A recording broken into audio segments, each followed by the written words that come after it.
आज हम कक्षा 10वीं के अध्याय तुलसीदास द्वारा रचित राम लक्ष्मण परशुराम संवाद की बात करने वाले हैं।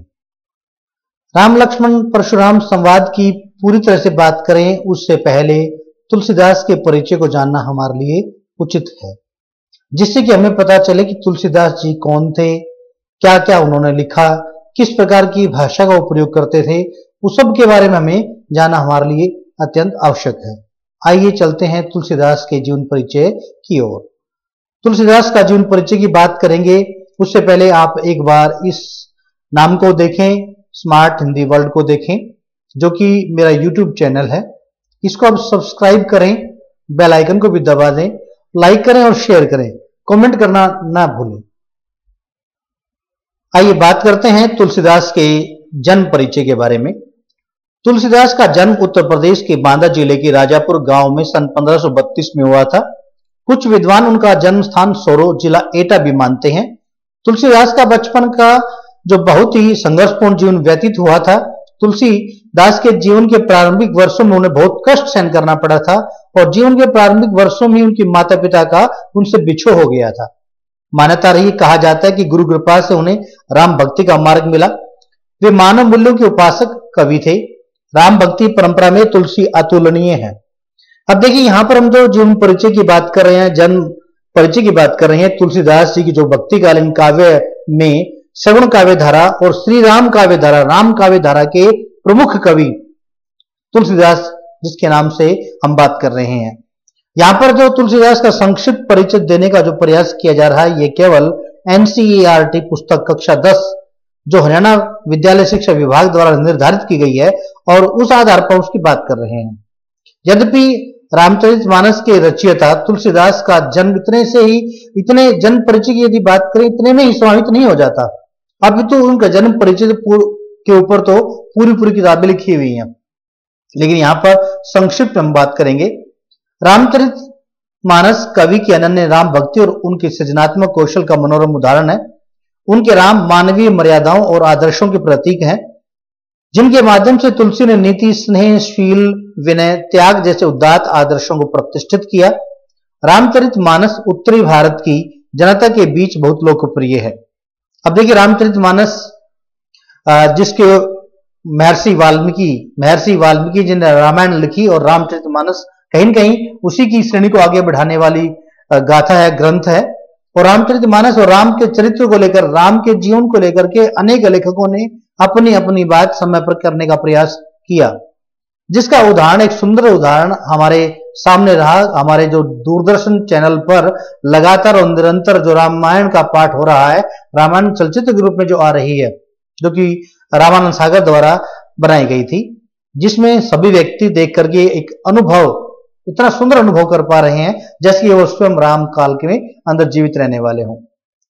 तो इसी प्रकार से उस राम के चरित्र को जानना और उसके लेखक के बारे में जानना हमारे लिए अत्यंत उचित है।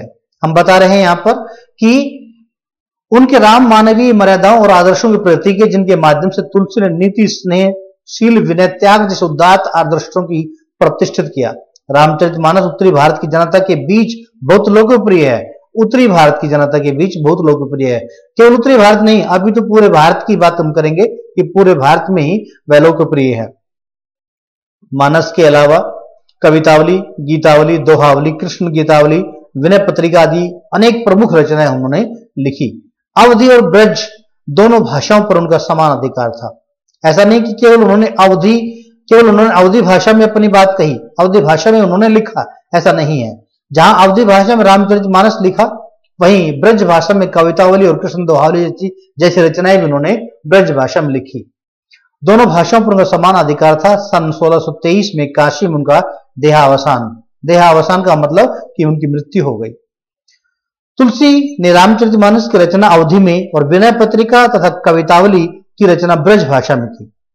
उस समय प्रचलित सभी काव्य रूपों को तुलसी की रचनाओं में देखा जा सकता है। रामचरितमानस का मुख्य छंद चौपाई है तथा बीच बीच में दोहे, सोरठे, हरिगीतिका तथा अन्य छंद पिरोए गए हैं। यानी कि हम यूं कहें कि रामचरितमानस की जो अभिव्यक्ति शैली भाषा है वो है अवधी, और रामचरितमानस की जो अभिव्यक्ति कौशल है, शिल्प कला का जो उदाहरण की यदि बात करें तो हम दोहा और चौपाई शैली की हम बात कर सकते हैं। बीच बीच में कहीं सोरठा छंद भी आया है और हरिगीति का छंद भी उसमें आए हैं। विनय पत्रिका की रचना गेय पदों में हुई है। कवितावली में सवैया और कवित छंद की छटा देखी जा सकती है, यानी कि जो अन्य रचनाएं हैं विनय पत्रिका में जो गेय पदों की रचना हुई है, कवितावली में क्या है सवैया और कवित छंद की बात भी उसमें कही जा सकती है, उसमें दिखाए जा सकते हैं। उनकी रचनाओं में प्रबंध और मुक्तक दोनों प्रकार के काव्यों का उत्कृष्ट रूप है। जहां एक तरफ प्रबंध काव्य लिखते हैं तो मुक्तक भी लिखते हैं। ऐसे तुलसीदास जी के जीवन परिचय की बात हम यहां पर कर रहे हैं, जो कि हमारा पाठ्यक्रम विषय है। यहां पर राम लक्ष्मण परशुराम संवाद जिसकी हम बात कर रहे हैं, जो कि कक्षा 10वीं के लिए निर्धारित पाठ्यक्रम NCERT पुस्तक के अनुसार है, जो कि कक्षा 10वीं के लिए लगाया गया है, उसकी हम भी बात करेंगे। और तुलसीदास द्वारा रचित यह अंश रामचरितमानस के बाल कांड से लिया गया है। कौन सा अंश? राम लक्ष्मण परशुराम संवाद, जो कि अध्याय का हमारा विषय है, वो रामचरितमानस के बाल कांड से लिया गया। सीता स्वयंवर में राम द्वारा शिव धनुष भंग के बाद, भंग अर्थात तोड़ने के बाद, मुनि परशुराम को जब यह समाचार मिला तो वे क्रोधित होकर वहां आते हैं। कहा?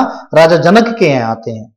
मिथिला नगर में, मिथिला प्रदेश में जहां के राजा जनक थे, वहां जनक अपनी पुत्री सीता के स्वयंवर के लिए एक कठिन परीक्षा का आयोजन करते हैं, जिसमें शिव धनुष को उठाकर के उस पर प्रत्यंचा चढ़ाने का एक कार्यक्रम होना था, जिसमें बहुत से सभासद राजा लोग उपस्थित, महाराजा राज उपस्थित हुए थे, परंतु उनमें से कोई भी व्यक्ति, कोई भी राजा उस राम का धनुष, उस शिव के धनुष को उठा न सका।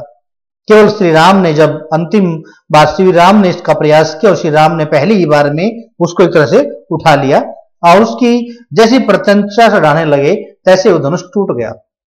और गुरु परशुराम, मुनि परशुराम ने जब इस प्रकार सुना या पता चला तो बड़े गुस्से में आए और गुस्से में आकर वो वहां पर उपस्थित होते हैं, मिथिला में राजा जनक के समक्ष उपस्थित होते हैं, बड़े क्रोधित होते हैं। क्रोधित होकर के वो अपना गुस्सा उस पूरी सभा में व्यक्त करते हैं। शिव धनुष को खंडित देखकर व्यापे से बाहर हो जाते हैं। राम की विनय और विश्वामित्र के समझाने पर तथा राम की शक्ति की परीक्षा लेकर अंततः उनका गुस्सा शांत होता है। इस बीच राम लक्ष्मण और परशुराम के बीच जो संवाद हुआ उस प्रसंग को यहां प्रस्तुत किया गया है। परशुराम के क्रोध भरे वाक्यों का उत्तर लक्ष्मण व्यंग्य बाणों से देते हैं। इस प्रसंग की विशेषता है लक्ष्मण की वीर रस से पगी व्यंग्योक्तियां और व्यंजना शैली की सरस अभिव्यक्ति।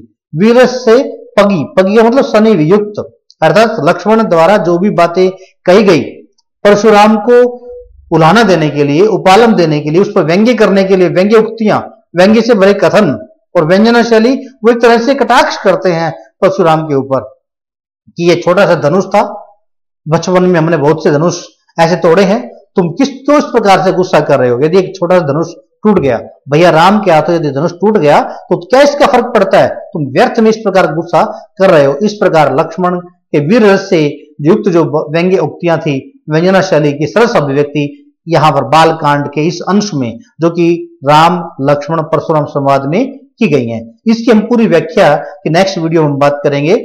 यहां पर केवल राम लक्ष्मण परशुराम संवाद के और जो कि रामचरितमानस के रचयिता हैं तुलसीदास जी, उनके जीवन परिचय को संक्षेप में यहां पर पढ़ने का प्रयास किया गया, जिसके आधार पर हम कहेंगे कि विद्यार्थियों के लिए इतना ही काफी उपयुक्त है। यदि वो अपनी परीक्षा के अनुसार इस कवि परिचय को स्मरण रखते हैं तो यही उनके लिए काफी है कक्षा 10वीं के लिए। धन्यवाद।